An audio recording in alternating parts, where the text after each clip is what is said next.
Je termine donc aujourd'hui cette série sur autobiographie et histoire, commencée il y a 6 ans, avec un texte auquel il m'est arrivé de faire allusion dans le passé, mais dont j'avais depuis longtemps envie de parler un peu plus en détail.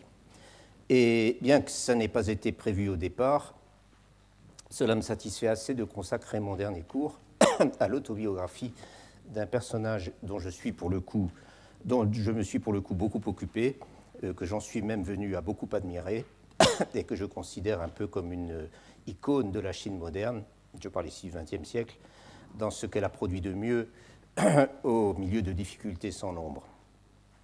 Je veux donc parler de Li Jie, un homme qui a acquis une grande réputation dans les années 20 et 30 comme ingénieur hydraulicien. C'est bien à travers son œuvre d'ingénieur, à travers le leadership qu'il avait acquis dans cette profession en Chine et à travers son militantisme en faveur d'une modernisation intelligente du pays que j'ai étudié Li Jie, que j'ai publié quelques études sur lui et que j'en ai abondamment parlé, comme je le rappelais la dernière fois, dans ma série de cours sur le thème ingénieur, philanthrope et seigneur de la guerre, soit de 2005 à 2008. Or, on ne retrouve rien de toutes ces activités dans son autobiographie, et pour cause, puisque celle-ci s'arrête en 1911. En revanche, le texte a été composé nettement plus tard, en 1926 ou 1927. Pourquoi Li Jie s'est-il lancé dans cette écriture? Il le dit en quelques mots au début. C'est pour s'analyser, pour savoir qui il est, quel sens a sa vie, et plus précisément pour savoir ce qu'il vaut. Et il le formule en termes très traditionnels. Suis-je un Tunzi ou suis-je un Xiaozhen, un homme de bien ou un personnage médiocre? Et connaissant Li Jie, à travers tout ce qu'il dit de lui dans le reste de ce texte, qu'il intitule de façon assez frappante « Confession », second, et aussi à travers tout ce qu'on sait de lui par ailleurs, on peut être sûr que ce n'était pas de sa part coquetterie quand il posait cette question. Ce n'est pas non plus, je pense, par angoisse existentielle. Il était trop homme d'action et de mission pour cela. C'était une question très sérieuse, une question dont certaines remarques qu'il fait dans un essai biographique et en partie autobiographique rédigé quelques années plus tard sur son père, dont quelques remarques peuvent donner à penser que, au-delà de sa propre personne, la question renvoyait à la destinée, voire à l'identité du milieu qui était celui de Li Jie, d'homme voué à la modernité et familier de la culture occidentale, et en même temps inquiet de voir certaines valeurs bien chinoises auxquelles il tenait, battues en brèche par les nouvelles modes de l'intelligentsia républicaine. Quoi qu'il en soit, l'autre question à poser, c'est de savoir pourquoi Li Jie s'est arrêté en 1911. À considérer la fin du texte, il est clair qu'il s'est tout simplement interrompu au milieu d'un développement pour une raison que nous ignorons et qu'il n'a jamais trouvé le temps ou éprouvé l'envie de continuer. Et c'est un fait que la douzaine d'années qui lui restait à vivre ont été des années d'activité forcenée. Le manuscrit n'a été publié qu'après la mort de Li Jie. C'est donc tout simplement un texte inachevé, un fragment d'autobiographie, là encore. Mais il faut reconnaître que si interruption il y a eu, elle tombait à un moment clé, non seulement dans l'histoire de la Chine, bien sûr, 1911, mais aussi dans la vie de Li Jie. En 1911, Li Jie a une trentaine d'années, tout juste 30 ans. Il a terminé ses études au Collège impérial de Pékin, 3 ans plus tôt. Il est parti se former comme ingénieur en Allemagne, avec une bourse des autorités provinciales. Et au moment où le texte s'arrête, il est sur le bateau qui le ramène en Chine où, comme bon nombre de ses condisciples chinois en Europe, il s'est précipité quand il a appris que la révolution avait éclaté. Bien sûr, on donnerait beaucoup pour avoir le même genre de souvenirs, précis, vivants, complètement désinhibés, sur le reste de la vie de Li Jie, autrement dit, sur ses années professionnelles, celles où il s'est trouvé pris dans le grand tourbillon de la Chine des seigneurs de la guerre et du difficile renouveau nationaliste. La biographie de son père, à laquelle je faisais allusion à l'instant, et qui nous conduit jusqu'en 1932, permet de remplir quelques cases et d'ajouter quelques détails, mais ce n'est pas du tout le même type de texte. Peu importe, à vrai dire, dans le cas présent, je veux dire de ce cours d'aujourd'hui, puisque c'est bien aux années qui ont conduit à l'effondrement du système impérial à la fin de 1911 que je me suis intéressé cette année, et plus particulièrement à la décennie dite des nouvelles politiques, au lendemain de la catastrophe des Boxers, donc à partir de 1901. J'ai passé beaucoup de temps sur le Sichuan, peut-être plus que je n'aurais dû, où c'est un fragment autobiographique d'une nature complètement différente qui m'a servi de fil conducteur. Non pas les souvenirs d'un enfant sérieux et en même temps plein de fantaisie, puis d'un jeune homme impatient de nouveautés, mais le compte-rendu d'activités très austères et très factuelles d'un fonctionnaire local qui, certes, joue honnêtement le jeu des réformes assez audacieuses et dictées par un régime impérial en bout de course, mais qui n'éprouve visiblement aucune sympathie pour le mouvement progressiste et qui rend son tablier lorsqu'il apprend que l'ordre impérial a sombré pour de bon au Sichuan. J'avais même donné la date exacte, c'était le 27 novembre 1911. Je ne reviens pas là-dessus, mais j'avais quand même noté que la situation du Sichuan et celle du Shanxi, où nous nous trouvons à présent, dans les années qui précèdent la révolution de 1911, n'est pas sans présenter certains parallèles, même s'il y a par ailleurs d'énormes différences, à commencer par le fait que le Sichuan restait un environnement très prospère, alors que le Shanxi était une région misérable, toujours sous la menace de la famine. La Chine humide du nord d'un côté, et la Chine humide du sud d'un côté et la Chine aride du nord de l'autre, si vous voulez. Ce que le Shanxi et le Sichuan, situés l'un et l'autre aux périphéries occidentales de l'Empire, ont en commun, c'est peut-être un certain complexe de l'enclavement. La difficulté de communication avec les provinces de l'intérieur, d'où ces projets ferroviaires dont j'ai parlé et dont aucun n'a d'ailleurs abouti. Mais l'enclavement est tout aussi bien culturel et intellectuel, avec ce sentiment d'être tenu éloigné des choses importantes qui se passent dans les grandes villes de l'Est, où la Chine de l'avenir est en train de se construire, et corrélativement avec cette avidité au sein d'une certaine élite progressiste de se mettre au courant de ce qu'on appelait les nouveaux savoirs, les xinxue, c'est-à-dire de la culture occidentale, même si celle-ci est encore perçue de manière très confuse et pour une bonne part à travers le prisme japonais. Cela étant, le Shanxi, qui s'enfonce dans la récession économique depuis les années 1860, en fait, est en retard sur sa voisine du Sud à peu près à tous les points de vue. Par exemple, comme je l'ai montré dans une étude parue il y a à peu près un an, dont je vous ai donné la référence sur la feuille, Xi'an, la capitale du Shanxi, ville pouvant s'enorgueillir d'un passé glorieux s'il en est, n'est réellement entrée dans la modernité urbaine qu'après 1930 environ, alors que la capitale du Sichuan, donc Chengdu, s'est remarquablement transformée dès la décennie des nouvelles politiques au début du siècle. De la même façon, et même sans avoir fait d'enquête précise, il me semble clair qu'aux alentours de 1911, la densité en institutions nouvelles, les écoles modernes, entre guillemets, c'est-à-dire les écoles où on tentait d'enseigner quelques matières dites occidentales, les nouvelles institutions carcérales dont j'ai parlé, les chambres de commerce, les stations agricoles expérimentales, les commissariats de police, que sais-je.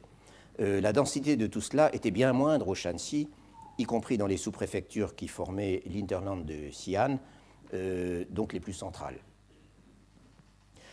La pénétration d'une certaine modernité intellectuelle et plus encore politique dans cette Hinterland passablement déshéritée n'en est que plus intéressante à observer. Et c'est ici que l'autobiographie de Li Yizhi est une source importante.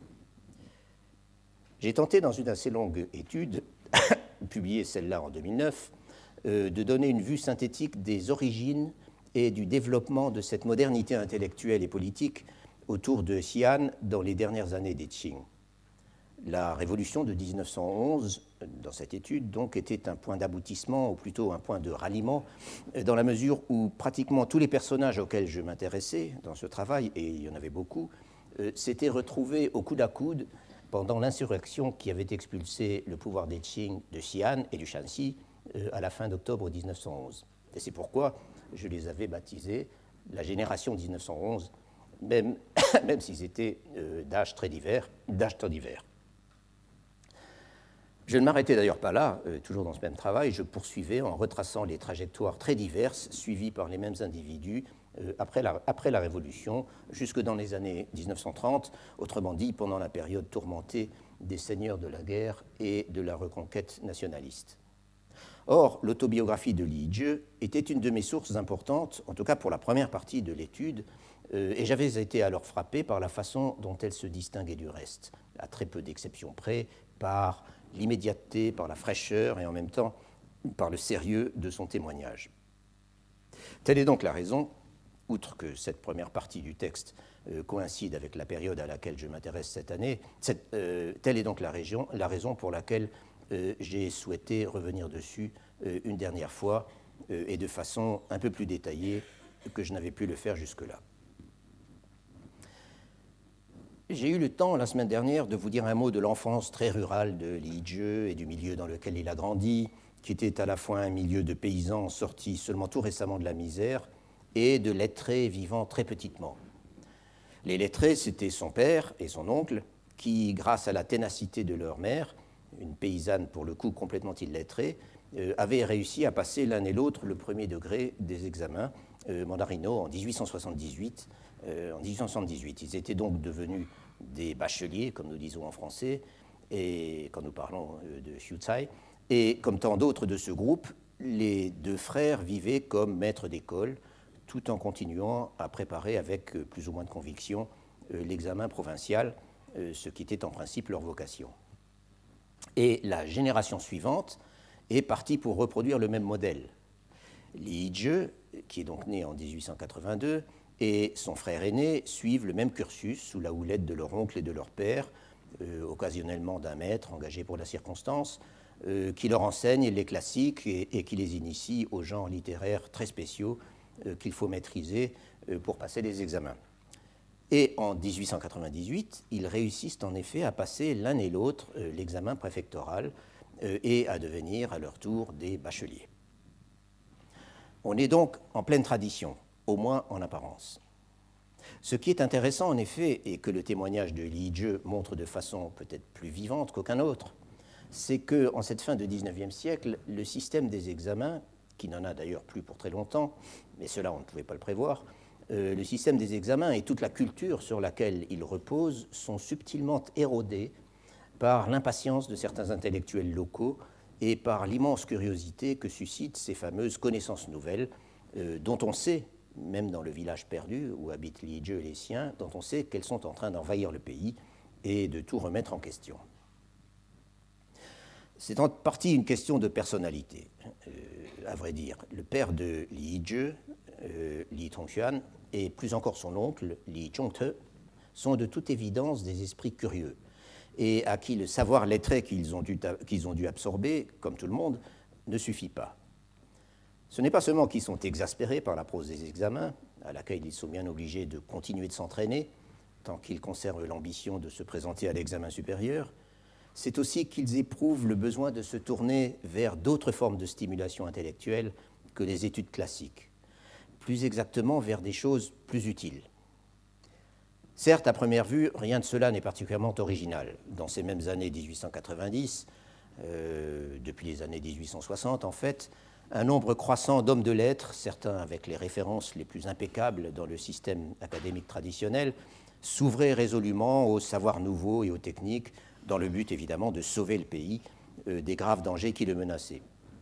Et c'est en fait une configuration, je le note en passant, qu'on retrouve à d'autres périodes de l'histoire de la Chine, et notoirement au XVIIe siècle, à la fin des Ming. Mais chez Li Zhongte et Li Tongxuan, cette aspiration à quelque chose de différent est plus confuse, en tout cas au début. Et puis, on est au Shanxi, on est très loin des sources d'information auxquelles pouvaient accéder les fonctionnaires et les intellectuels de la côte, et plus généralement tous ceux qui se trouvaient d'une manière ou d'une autre à portée des concessions étrangères de Shanghai. De manière très intéressante, je l'avais noté, le médium auquel recourt l'oncle Li Zhongte et ensuite le père de Li Jie pour s'élargir l'esprit et pour s'initier à ce qu'ils appellent eux-mêmes les techniques, Yishu, ce sont les mathématiques. Et ce rôle des mathématiques comme planche de salut pour s'extraire d'un environnement littéraire étouffant se retrouve chez d'autres personnages appartenant au même milieu, au Shanxi, à la fin des Qing. Li Yizhe énumère tous les classiques des mathématiques chinoises que son père et son oncle étudient assidûment. Il cite aussi les principes d'Euclide, qui étaient accessibles en chinois depuis le début du XVIIe siècle, et qu'ensuite ils enseignent tout aussi assidûment aux deux jeunes garçons, parallèlement aux exercices littéraires obligés qu'ils doivent nécessairement leur infliger. Et un peu plus tard, à mesure qu'ils arrivent à mettre la main sur les livres indispensables, ils passeront aux problèmes et aux notations des mathématiques occidentales. C'est que presque tout passe par les livres, et ils ne sont pas faciles à se procurer. Quand l'oncle Zhongte revient en 1897 d'un séjour au Zhejiang, avec des malles bourrées de livres, tous les parents et amis se précipitent pour venir les lire. Une chose qui me frappe beaucoup dans les souvenirs d'adolescence de Li Yizhe, d'une manière plus générale, ce sont vraiment les toutes dernières années du XIXe siècle, une chose qui me frappe beaucoup, c'est la façon dont lui et les siens découvrent des nouveautés qui sont depuis longtemps des banalités dans les grandes villes de la côte ou même de l'intérieur. Encore faut-il aller en ville, justement, dans la préfecture voisine de Tongzhou, où l'on se rend chaque année pour essayer de passer les examens locaux. C'est là que le futur ingénieur voit la première machine de sa vie, une pompe à eau actionnée à la main. C'est là aussi qu'il voit pour la première fois des Européens en pénétrant dans un temple évangélique où officie un missionnaire suédois. Et ce missionnaire suédois s'empresse de leur donner des livres au père et aux deux frères, et ce ne sont pas apparemment des ouvrages pieux, en tout cas pas tous, puisque Li Yizhe nous dit que son père, qui se plonge dedans dès leur retour, en tire pour les deux garçons une leçon sur le système des étoiles et des planètes. Ce que Li Yizhe décrit dans ces pages concernant le petit milieu où il a grandi, c'est une soif encyclopédique de savoir, une façon de se jeter sur tous les livres qui vous tombent sous la main. A priori, l'époque s'y prêtait. La fin du XIXe siècle et le début du XXe ont été l'âge d'or de la diffusion des connaissances occidentales en Chine sous forme de magazines, d'encyclopédies, de dictionnaires, de compilations, de traductions, etc. Les missionnaires protestants ont joué un rôle important dans cette diffusion, incontestablement, mais pas seulement eux, loin de là. Et c'est le lieu ici, peut-être, de citer l'ouvrage tout à fait récent, dirigé par Rudolf Wagner et Milena Dolejelova-Vedingerova, dont je vous ai donné aussi la référence, un ouvrage qui nous propose un panorama incroyablement riche de toutes ces publications. Une proportion significative de ces livres était traduite ou adaptée d'ouvrages japonais, lesquels se modelaient sur des publications britanniques ou américaines, ou les reprenaient purement et simplement en les traduisant. Et du coup, toute cette littérature de référence qui s'est déversée sur le marché chinois pendant les dernières années des Qing y a introduit non seulement une masse de contenus pour leur plus grande partie totalement inédits, mais aussi un mode de classement des connaissances qui se conformait à un paradigme n'ayant rien à voir avec les anciennes catégories de la tradition encyclopédique chinoise, elle-même fort vénérable. Ce nouveau paradigme, c'était donc le paradigme issu des Lumières européennes, pourrait-on dire, en simplifiant un peu les choses, un paradigme qui procède par grands domaines d'activité et de connaissances et qui donne la primauté aux sciences et aux techniques. Le témoignage de Li Yizhe se situe à peu près au moment où la production de ce type de littérature décolle véritablement en Chine, et surtout où elle commence à avoir un impact sur un public beaucoup plus large que la petite frange de lettrés réformateurs résidant dans les provinces développées, qui était partie prenante du mouvement dit des affaires occidentales. Je veux dire qu'il se situe après donc, ce décollage de ces publications, qu'il se situe après le grand tournant de 1895, dont j'ai eu plus d'une fois l'occasion de rappeler l'importance ces dernières semaines. Nous avons vu que le premier ouvrage de ce type, dont Li Yizhe mentionne l'apparition sur la table de son père, est une sorte de Zhongshu, de collectanea, composé de traductions d'ouvrages occidentaux classés par grande discipline, et dont le titre était Xi Xue Ta Cheng, donc quelque chose comme panorama complet sur le savoir occidental. Mais il en mentionne d'autres au passage, soit par allusion, soit par leur titre.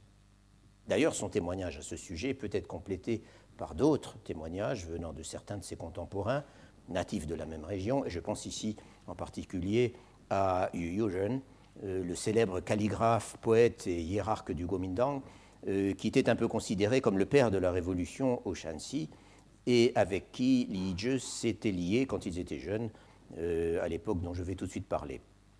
Yu Youzhen, soit dit en passant, à qui l'on doit un essai autobiographique intitulé, en tout cas dans sa dernière édition, de Qingyan Sheqi, donc Mes années de jeunesse, qui est assez comparable à l'autobiographie de Li Yizhe par la liberté de son propos, encore que le texte soit nettement plus court et peut-être un peu porté à exagérer les choses pour les rendre plus dramatiques. Yu Youzhen, donc, comme les Li, oncle, père et fils, dévore toutes les traductions qui lui passent à portée. Mais encore une fois, on est au Shanxi et tous ces livres restent des objets rares qu'il faut faire venir à grands frais, car les communications avec l'extérieur sont extrêmement difficiles, ou alors qu'on doit emprunter aux missionnaires du coin. Yu Youzhen clame à maintes reprises son désespoir d'être obligé de moisir dans une province arriérée alors que tant de grandes choses se passent sur la côte. Li Yizhe est d'un tempérament moins exalté, sans doute, mais lui aussi fait parfois la comparaison et dans des termes tout aussi définitifs. Ainsi, pour donner un exemple, est-ce le cas lorsqu'il réussit à l'examen du baccalauréat en 1898, et voici dans quelles circonstances. Je disais tout à l'heure que le succès des nouveaux savoirs érodait subtilement le système académique lui-même. Et ce que nous raconte Li Yizhe en cette occasion nous le montre assez bien. Les examens locaux, ceux qu'on passait dans les préfectures et dont les lauréats devenaient donc des bacheliers, étaient placés sous l'autorité du directeur provincial des études. Je ne parle pas ici de l'examen provincial triennal proprement dit, qui était une affaire beaucoup plus contrôlée. Or, comme on peut le voir dans le cas présent, les directeurs des études disposaient d'une certaine marge d'initiative. Et pour peu qu'ils fussent eux-mêmes progressistes, ils pouvaient très bien, sans bien sûr abandonner les épreuves traditionnelles, imposer des sujets à leur façon aux candidats. En 1898, le directeur provincial des études du Shanxi, qui était un homme du Zhejiang, de ce sud-est supposé être à la pointe du progrès, était justement un ardent promoteur des nouveaux savoirs. Et parmi les épreuves auxquelles étaient soumis les candidats, il prend avantage de celle qui est théoriquement consacrée aux classiques et à l'histoire ancienne, une épreuve qui s'appelait donc Kao Tingu, étudier les classiques et l'Antiquité. Il prend prétexte ou avantage de cette épreuve, dont le contenu était en fait assez libre, pour faire composer les candidats sur des sujets de mathématiques, de sciences naturelles, d'histoire, je veux dire d'histoire européenne, de géographie, et ainsi de suite. La quasi-totalité des candidats, nous dit Li Yizhe, n'ont jamais entendu parler de ces choses-là, même dans leurs rêves. Du coup, ou bien ils laissent tomber, ou alors ils se ridiculisent. Et pas de quoi s'étonner, ajoute Li, que je cite là, en cet âge scientifique, que suis Shedai, sans doute existe-t-il dans les provinces éclairées du Sud-Est des gens qui possèdent quelques connaissances nouvelles, mais dans une région obscurantiste comme le Shanxi, comment trouver un seul individu susceptible de concevoir que les sciences occidentales puissent devenir des sujets d'examen? Mais pour les frères Li, et aussi pour un de leurs condisciples qui étudiait avec eux, en fait, ce sont là des choses familières qu'on a étudiées et dont on parle à la maison, et il s'en tire brillamment. Et même s'il nous dit qu'il a raconté absolument n'importe quoi dans les épreuves plus classiques de prose d'examen, Li Yizhe est classé premier de cette session de 1898 à Tongzhou. Simple anecdote sans doute, mais la suite du texte suggère dans les quelques années qui suivent, jusqu'à l'abolition des examens en 1905 en fait, une sorte de combat feutré entre la tradition et la modernité au sein du système éducatif du Shanxi, avec des directeurs provinciaux des études en général plutôt favorables aux nouveaux savoirs, même pendant la courte période de réaction faisant suite au coup d'État de 1898. Il y a les académies qui se veulent modernes, entre guillemets, et il y a celles où on défend bec et ongle les disciplines traditionnelles, quand l'opposition ne joue pas au sein du même établissement. Li Yizhe et son frère, qui sont devenus des célébrités régionales grâce à leur talent de mathématiciens, ont été recommandés pour une bourse dans une de ces académies dites progressistes situées à Qingyang, un peu au nord de Xi'an, sur la rive gauche de la Wei. Et je rappelle que les Li résidaient dans un village de Pucheng, et c'est le moment de regarder la carte. Alors cette carte était une carte d'irrigation pour des raisons que certains parmi vous connaissent bien, mais je l'ai choisie d'abord parce que je l'avais sous la main, et ensuite parce qu'elle elle fait apparaître toutes les locations qui nous intéressent. Donc voilà Pucheng qui est un peu à la périphérie du bassin du Weibei, et voici Tingyang. Les transcriptions sur cette carte sont des vieilles transcriptions anglaises. Tingyang, donc, juste au nord de Xi'an, qui apparaît ici. Et donc la rivière Wei qui sépare donc la région de Xi'an de ce qu'on appelle le Weibei. Cette académie, donc située à Tingyang, porte le nom programmatique d'Académie pour révérer le concret, Chongshi Shuyan. Autrement dit, c'est supposé être un lieu dédié justement aux études concrètes, aux xue, ou peut-être plutôt aux études pratiques, par opposition aux spéculations vides, au Kongtan, donc au discours vide.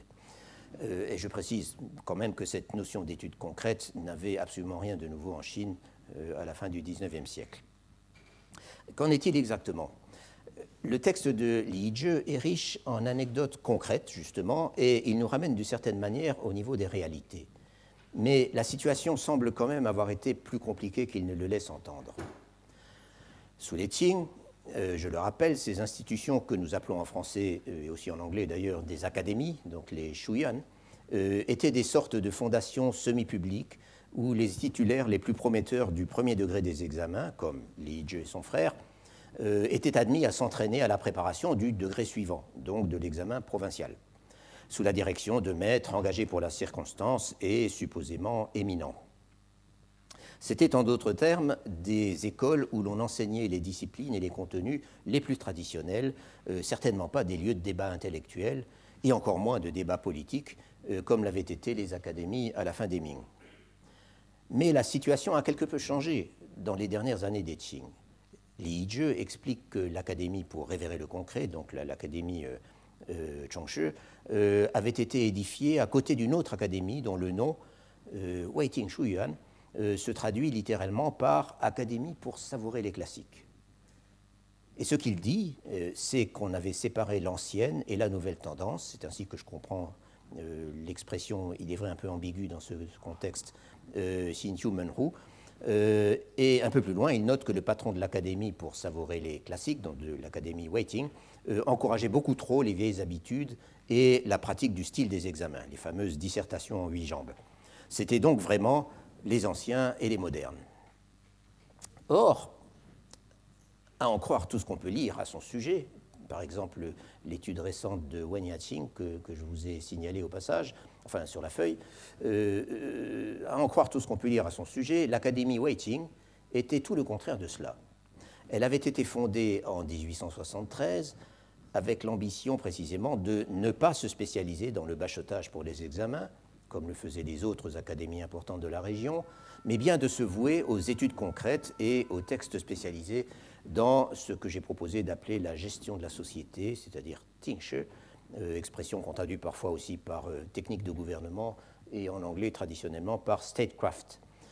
Autrement dit, toute la littérature consacrée aux techniques administratives, à la fiscalité, au développement économique, aux problèmes militaires et ainsi de suite.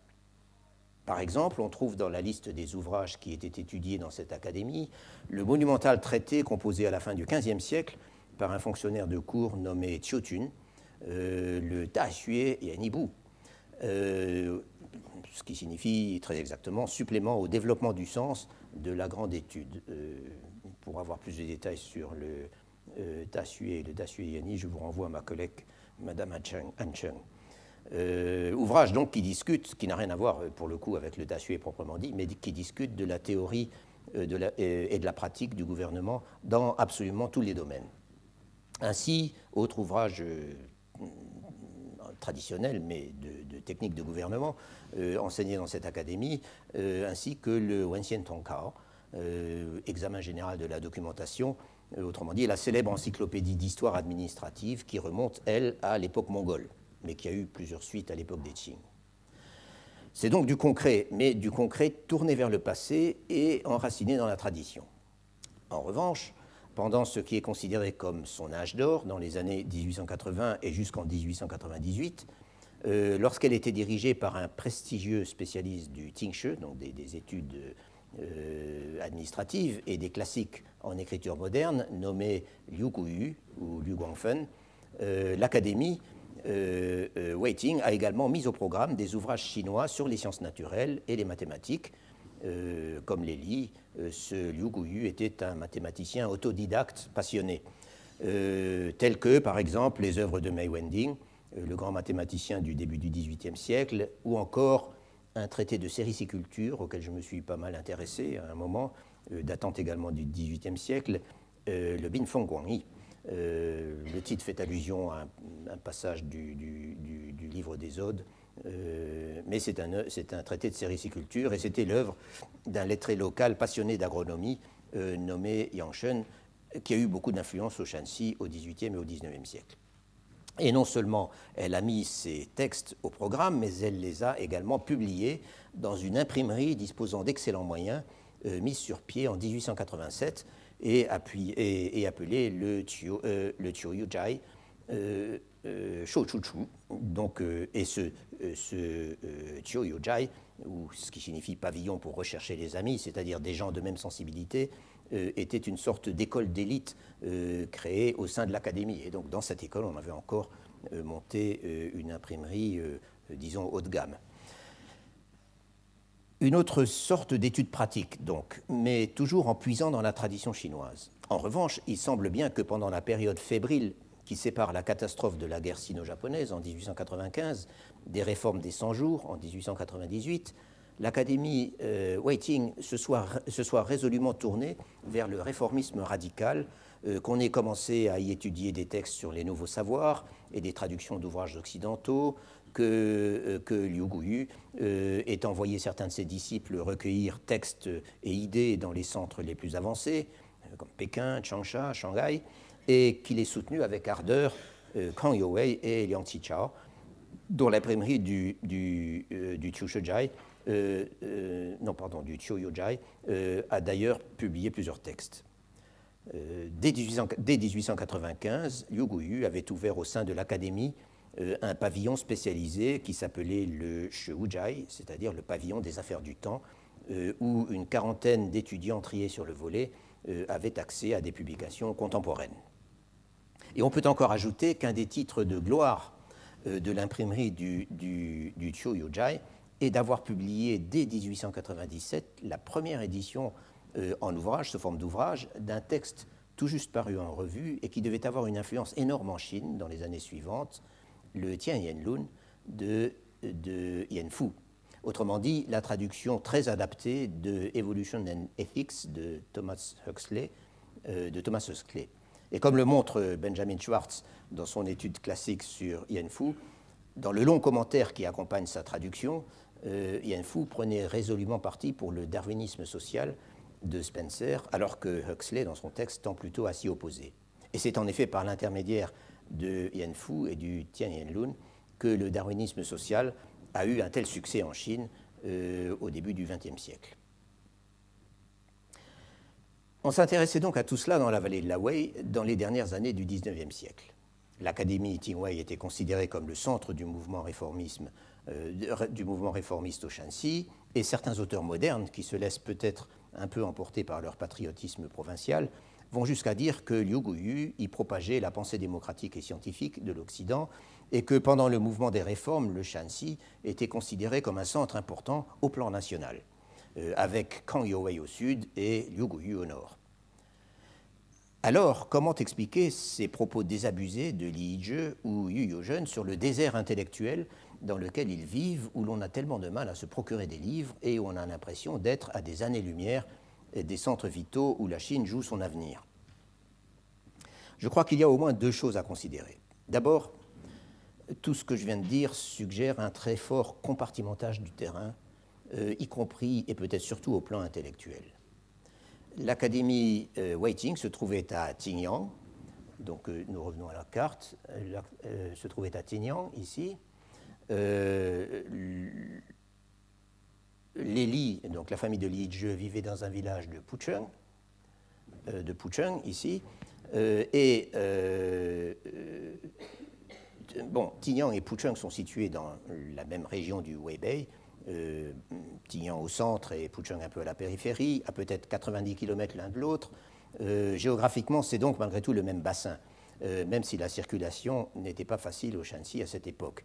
Li Jie se rend de Pucheng à Xi'an en 1902 pour se présenter à l'examen provincial et emmener sa grand-mère visiter la ville, et il a une description réellement horrifique de leur voyage en carriole. Mais Tingyang dépendait de la préfecture de Xi'an et Pucheng de la préfecture de Tongzhou, plus à l'est. Tongzhou apparaît ici. Donc Tongzhou ici et Xi'an là. C'était, pour le coup, pour des apprentis lettrés, c'était bien deux bassins différents, puisque à leur niveau, la vie académique était centrée sur les sous-préfectures et les préfectures. À tout le moins, je ne serais pas surpris que cela explique en partie l'isolement intellectuel d'Eli, décrit de façon si frappante dans l'autobiographie de Li Jie, sauf peut-être l'oncle Zhongte, qui circulait beaucoup, y compris hors de la province. L'Académie Weitings, c'était loin, et même si elle était placée sous la protection des directeurs provinciaux des études, je soupçonne que son rayonnement était tout à fait local et que ses connexions étaient essentiellement avec Xi'an. Enfin, disons que tout cela saurait à voir de plus près. Et puis les propos désabusés de Li Jie sur l'Académie Weiting et aussi bien sur l'Académie Chongshi, qui avait été créée donc en 1897 comme une extension de l'Académie Weiting, fonctionnant sur les mêmes principes et avec les mêmes méthodes, ces propos désabusés s'expliquent sans doute par la date. Li Jie est entré à l'Académie Chongshi en 1899. Or, il est clair qu'à cette époque, les deux académies progressistes jumelles avaient subi le contre-coup du coup d'État de septembre 1898 qui avait mis brutalement un terme aux réformes des 100 jours. Liu Guoyu avait été contraint d'aller se mettre au vert et, de toute évidence, on avait mis un terme aux activités réformistes et aux études occidentales qui avaient fleuri à Tingyang pendant une courte période et qu'on était revenu à un style d'enseignement beaucoup plus conventionnel. Il est certes possible, comme le suggère Li Jie, le directeur provincial des études, que le directeur provincial des études ait malgré tout voulu conserver un minimum de modernité avec l'Académie Chongshi, alors que dans l'établissement voisin, on pratiquait de nouveau la prose des examens. Pourtant, la description que donne Li Jie de ce qu'on faisait à l'Académie Chongshi n'est pas particulièrement édifiante. Je ne parle même pas des conditions incroyablement austères dans lesquelles vivaient les étudiants, plus ou moins entassés les uns sur les autres dans une seule pièce. Signe qu'on s'intéresse aux sciences, on a édifié à côté du bâtiment une sorte de théodolite pour observer les étoiles, mais d'après la description qu'en donne Li Jie, il semble être d'un modèle assez antique, ressemblant plutôt aux instruments des jésuites du XVIIe siècle. On a engagé deux professeurs, deux Chinois, un pour l'anglais, il vient du Tongwenguan, donc l'école de traduction qui avait été instituée à Pékin en 1862, et l'autre pour les mathématiques. Le professeur d'anglais consacre la moitié de l'année à enseigner l'alphabet latin dans les différents styles d'écriture, donc majuscule, minuscule, cursive, et à enseigner littéralement le béaba, ce que, de façon assez drôle, Li Jie, je vous l'ai reproduit dans la feuille, écrit bo pi pi pi. Quant aux mathématiques, pour quelqu'un du niveau de Li Jie, ce qu'on fait à l'académie n'a aucun intérêt. Les étudiants semblent tout à fait convaincus en fait de la médiocrité des professeurs. Il y a aussi 2 conférences par mois données par le directeur sur des sujets plus classiques. Et le grand événement, ce sont les examens mensuels dispensés par les hautes autorités parce qu'on peut y gagner des gratifications qui aident à survivre. Au total, nous dit Li Jie, en autant de mots, tout cela était de la fumisterie et il regrette le temps qu'il y a perdu. Ce temps n'a pas été très long, à vrai dire. Dans le courant 1900, les rumeurs les plus affolantes courent dans la province à propos de l'insurrection des boxeurs et la grand-mère de Li Jie, cette vieille femme illettrée qui manifestement prenait toutes les décisions importantes dans la famille, la grand-mère de Li Jie s'inquiète pour ses 2 petits-fils et leur ordonne de revenir à la maison à Pucheng, d'autant que c'est aussi une année de famine et que la famille a des réserves. Li Jie passe donc de longs mois à lire toutes sortes de choses, en particulier les philosophes anciens, les Zhuzi-Baitia, et aussi la traduction pro-spencerienne de Huxley par Yan Fu, dont j'ai parlé tout à l'heure, qui le met dans un état de grande exaltation. En fait, Li Jie s'éloigne de plus en plus des études classiques et du cursus académique traditionnel qui, de toute façon, est en train de vivre ces derniers jours. Il retournera un temps en 1901 à l'Académie Chongshi, dont le directeur est à présent un classiciste de grand renom nommé Mao Tunchen, que Li Jie respecte visiblement, mais ce genre d'études l'ennuie. Et puis les temps changent rapidement. On entre dans la période des réformes, dont j'ai déjà beaucoup parlé, qui est aussi une période de grande agitation intellectuelle. Des écrits de Kang Youwei et Yang Qichao, les deux icônes de la réforme des 100 jours, sinon ses principaux acteurs, commencent à circuler sous le manteau. J'ai noté tout à l'heure qu'avant la réforme, l'Académie Waiting publiait leurs textes, mais ils étaient devenus, après 1898, ils étaient devenus hors la loi, sans parler du fait que leur ennemi mortel, l'impératrice douairière Tse-si, était venue se réfugier avec la cour à Xi'an, qu'elle n'a quitté qu'à la fin de 1901. On parle même de Sun Yat-sen à présent, et Li Jie et ses camarades forment une association pour lutter contre les pieds bandés et vont haranguer les foules sur ce sujet. Le système éducatif change également, et de cela aussi j'ai déjà parlé en longueur. Le nouveau directeur provincial des études décide de regrouper les deux académies de Tingyang et une troisième qui se trouve dans la sous-préfecture voisine de Sanyuan, que vous voyez ici. Oui. Donc de regrouper ces trois académies pour en faire une école supérieure, donc l'équivalent d'un premier cycle universitaire ou peut-être de classe préparatoire, qui s'appellera le Rongdao Gaodeng Xuetang, localisé à Sanyuan, où Li Jie est admis, encore une fois, grâce à ses talents de mathématicien. Et là, les choses se radicalisent encore. Les étudiants tentent à se regrouper en courant, sinon vraiment en faction, le mot qu'il emploie est pai. Il y a ceux qui inclinent vers la révolution et il y a ceux qui défendent les études traditionnelles. Et de façon typique, ces alignements se définissent par référence à des maîtres, à des lettrés prestigieux, enfin en tout cas prestigieux au Shanxi, qui viennent ou ne viennent pas enseigner à l'académie. Li Jie penche plutôt vers la gauche, si je puis dire, et c'est à cette époque donc qu'il se lie d'amitié avec Yu Yo-jeune, un peu plus âgé que lui, également étudiant à l'école supérieure de Sanyuan, qui à cette époque est déjà un vrai révolutionnaire. En 1900, par exemple, au moment où la cour était venue se réfugier à Xi'an, les amis de Yu Yo-jeune avaient eu beaucoup de mal à l'empêcher d'envoyer une lettre au gouverneur de la province dans laquelle il lui recommandait d'assassiner de ses propres mains l'impératrice douairière afin de relancer les réformes. Enfin, c'est ce qu'il raconte, Yu Yo-jeune lui-même dans ses souvenirs de jeunesse.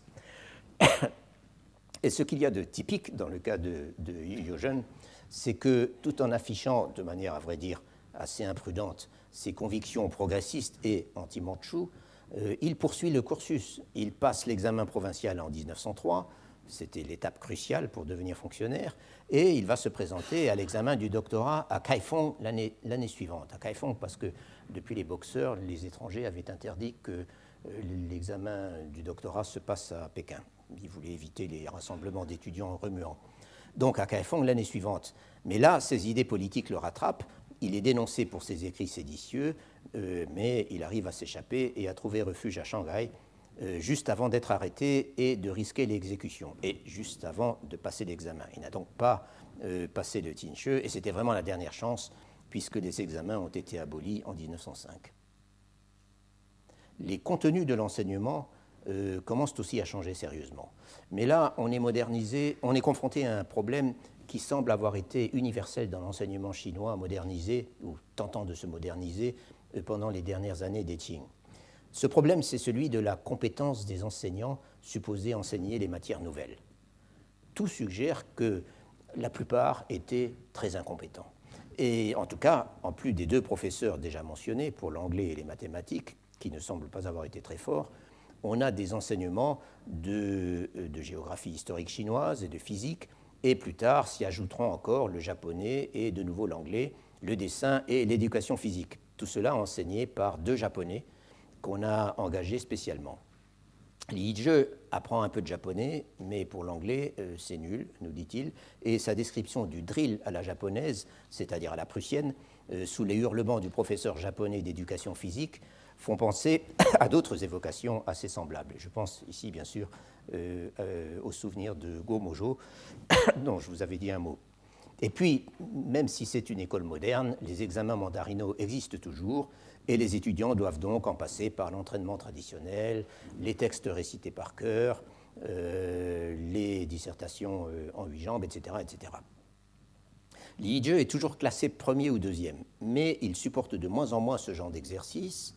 Il se dit dégoûté par la qualité de l'enseignement, qu'il qualifie de foupaille, complètement pourri, et il cherche des prétextes pour s'absenter. Il va même enseigner par 2 fois dans ces écoles nouvelles qui s'ouvraient un peu partout à l'époque, la deuxième fois dans une école secondaire dirigée par son ami Yu Yo-jeune. À cette époque, Li Yizhe a 23 ans. Mais cet absentéisme ne l'empêche pas d'être tenu en haute estime par le directeur provincial des études, lequel fait tout pour le ramener à l'école chaque fois qu'il s'absente. Finalement, Li Yizhe, malgré son côté indocile et aussi malgré le fait qu'il est fiché comme ami du révolutionnaire Yu Yo-jeune, fera partie, toujours avec son frère, des 12 étudiants du Shanxi présélectionnés pour aller à Pékin passer l'examen d'admission au Collège impérial de Pékin, au Jingshe Daxuetang. 6 de son école et 6 de l'école supérieure de Xi'an, le Guanzhong Gaoxuetang, et autrement dit l'ancienne académie du Guanzhong. Et il y sera effectivement admis. D'ailleurs, ils le sont tous, nous dit-il, sauf un seul. Ceci se passe donc en 1904. Comme je l'avais mentionné il y a quelques semaines, le projet d'instituer un collège impérial de Pékin, ou collège métropolitain, enseignant les matières occidentales au plus haut niveau, avait été formulé dès 1896 et l'établissement avait été formellement ouvert pendant la période des réformes des 100 jours en 1898. Il y avait une section chinoise et une section occidentale, inspirée des modèles étrangers et placée sous la direction d'un missionnaire américain.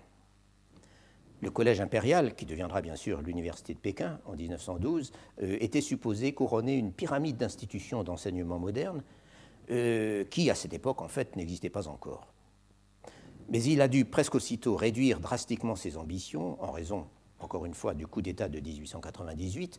Le collège impérial devient, dans les faits, une sorte d'académie supérieure pour préparer les examens, toujours. Puis, il a complètement arrêté ses activités après la prise de Pékin par les puissances alliées à l'été 1900. L'institution est ensuite reconstruite et progressivement réorganisée et agrandie à partir de 1902 et l'on fait donc appel aux autorités provinciales pour présélectionner par examen les meilleurs étudiants des écoles supérieures et c'est ainsi que Li Yizhe va se retrouver à la capitale. Je ne vais pas parler des études de Li Yizhe à Pékin qu'il a achevées près de 5 ans plus tard, en 1909, d'abord parce qu'il n'y a pas le temps et aussi bien parce que cela nous éloignerait du sujet de cette année, à savoir l'impact des nouvelles politiques dans les provinces. J'ai donc parlé à propos de provinces du Sichuan et plus brièvement du Shanxi, à chaque fois en prenant une autobiographie comme fil conducteur.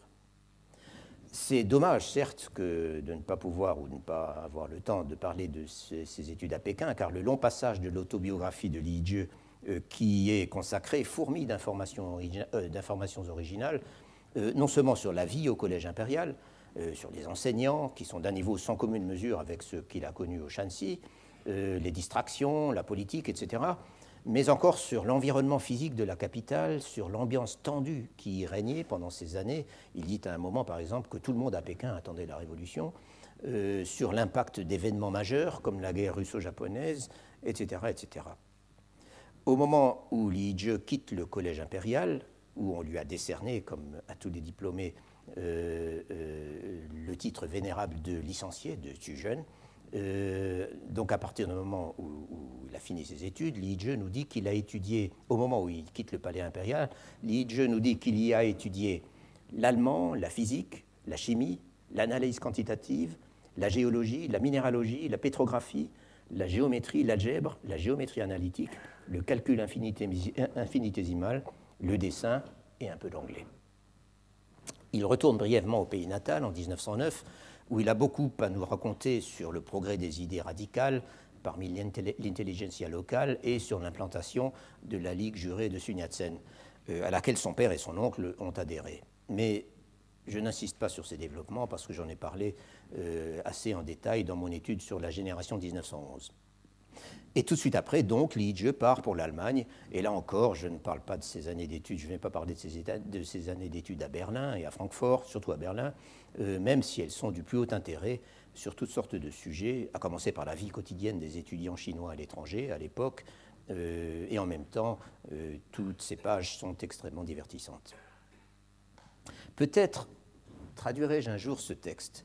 l'autobiographie de Liedje, car il le mérite grandement. Ce que j'ai pu en dire la dernière fois et aujourd'hui était, j'y insiste, très limité. Et surtout, il était à peu près impossible en si peu de temps de faire passer l'ambiance que Liedje réussit à restituer à travers ses souvenirs.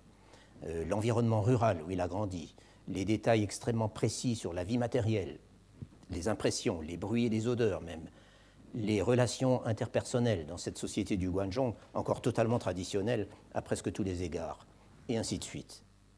En fait, c'est bien cela qui m'intéresse le plus, c'est cette saisie de la réalité qu'on rencontre dans la plupart des écrits autobiographiques ou à la première personne, comme j'aime à dire, que j'ai étudié dans ce cours depuis 6 ans, enfin 5 plus une année d'arrêt. Je l'ai intitulé ce cours « Autobiographie et histoire », et en effet j'ai évoqué beaucoup de développements historiques et d'événements importants dépassant complètement en tant qu'individus les auteurs des textes en question, que ce soit pendant la transition entre les Ming et les Qing, sur laquelle je me suis attardé pendant 3 ans, puis au XIXe siècle, l'an passé, ou cette année, pendant les années ultimes du régime impérial. Et j'espère avoir montré à quel point les témoignages individuels, en tout cas ceux que j'ai choisis, et d'abord ceux des gens qui subissent l'histoire, plutôt qu'ils n'en sont les acteurs, à quel point ces témoignages sont susceptibles de nous offrir des éclairages complètement nouveaux et sont révélateurs de choses qui n'apparaissent pour ainsi dire jamais dans les sources historiques chinoises conventionnelles. Autrement dit, dans les sources avec lesquelles nous avons appris notre métier et dont nous ne cessons en fait jamais de nous servir. Encore une fois, ce que je poursuis à travers ces textes, pas toujours facile d'ailleurs, c'est l'effet de réalité. C'est une vieille obsession chez moi, pratiquement depuis que je m'occupe d'histoire de la Chine. Cela dit, ce n'est pas le moment de vous raconter mon parcours, qui en lui-même n'est pas d'un intérêt exceptionnel et qui de toute façon n'est pas terminé. Ce qui est terminé, en revanche, c'est mon enseignement au Collège de France. Et puisque ceci est un dernier cours et qu'il faut quand même une petite péroraison, je voudrais, si vous le voulez bien, consacrer encore quelques instants à revenir sur cet enseignement. J'ai fait mes premiers cours en 1992. Nous sommes en 2014, donc 23 ans. Et si l'on retranche 3 années de dispense de cours, il en reste quand même 20. C'est beaucoup. On dit toujours que l'enseignement très spécial qu'on dispense au Collège de France est une expérience extraordinaire, ou a été, car ce sont souvent les retraités qui le disent. Et ma foi, l'un dans l'autre, c'est vrai. J'ai passé 20 ans et plus à grogner contre cette obligation épuisante. C'est difficile d'expliquer aux gens pourquoi une douzaine de conférences par an peut être un exercice épuisant, mais je reconnais que le résultat est profondément satisfaisant. En tout cas pour moi-même, et surtout quand j'arrive au bout de l'année. Mais c'est difficile. La nécessité de se renouveler constamment, l'attente du public, ou plutôt les attentes de ce que Bourdieu appelait un public à plusieurs vitesses, le défi hebdomadaire que c'est par conséquent, puisqu'il faut combiner le général et le spécialisé, essayer d'être compréhensible et intéressant pour tout le monde, et toujours faire de nouvelles trouvailles, développer de nouvelles idées, ou de nouvelles interprétations et leur donner une forme communicable d'emblée. Si je devais caractériser le corpus de mes cours au collège, je les placerais sous le double signe de l'improvisation et de la cohérence. L'improvisation, déjà, c'est quand on vous demande au mois d'avril ou de mai le titre du cours de l'année prochaine, qu'on n'y a pas réfléchi, qu'on a la tête ailleurs et qu'on jette sur le papier quelque chose à quoi on pensait un peu ou qui pourrait donner des résultats intéressants ou qu'on a envie d'essayer. C'est parfois risqué, mais je dois dire que je m'en suis toujours tiré. Mieux même, cela s'est avéré très productif et m'a conduit à explorer une quantité de domaines et de sources dont je ne me serais jamais préoccupé sans cela. J'ai donc commencé par proposer communication et mobilisation à la fin de l'Empire, sans y avoir beaucoup réfléchi. Je pensais beaucoup à la leçon inaugurale, mais pas trop à la suite. Je ne partais pas à l'aveugle, notez-le, car je savais qu'il y avait beaucoup à dire sur la communication entre la bureaucratie et le public. Et si je le savais, c'était grâce au travail d'exploration bibliographique sur les manuels de fonctionnaires et les ouvrages associés que j'avais entrepris à l'époque et que je poursuis à ce jour, qui a été un énorme réservoir de sources pour la plus grande partie de mon enseignement. Cela dit, je ne savais pas trop où ça allait m'emmener de semaine en semaine, mais en fin de compte, j'en ai fait 4 ans. 4 années qui m'ont fait découvrir une infinité de choses intéressantes. Puis je suis passé, pas vraiment un coup de tête, mais quand même une décision un peu risquée pour moi, je suis passé à la pensée économique pendant 2 ans, au cours desquels j'ai tenté de dégager des éléments de pensée économique, des actions et des décisions d'administrateurs chinois, toujours à la fin de l'Empire, je veux dire sous les Ming et les Qing, tels qu'ils les exposaient et les justifiaient dans leurs écrits. Il y a eu ensuite une série de 5 ans dont j'ai emprunté sans vergogne le titre à un livre récemment publié par des collègues historiens à l'EHESS, Les figures de l'administrateur. Et là encore, l'improvisation, ou disons l'exploration non programmée, a été payante. C'est en tout cas ce que je me permets de penser. Il s'agissait d'analyser les images que les bureaucrates, les administrateurs de la Chine impériale, projetaient dans divers milieux, y compris le leur propre. Et cela m'a conduit à de longs développements sur la corruption, un problème qui m'intéressait depuis longtemps, sur les revenus des fonctionnaires et leur budget personnel, beaucoup de choses sur le XIXe siècle que je n'avais jamais vraiment exploré de près. Et c'est là que j'ai découvert la valeur et même l'extraordinaire intérêt d'une certaine catégorie d'écrits autobiographiques. Et aussi une exploration, toujours dans ce même cours, une exploration des vues sur le mandarinat publiées par des Européens ayant résidé en Chine, toujours au XIXe siècle, avec des résultats assez inattendus. À coup sûr, l'une des recherches qui m'auront le plus diverti. C'est après cela que s'intercalent les 4 années consacrées au thème ingénieur, philanthrope et seigneur de la guerre que j'ai mentionné tout à l'heure.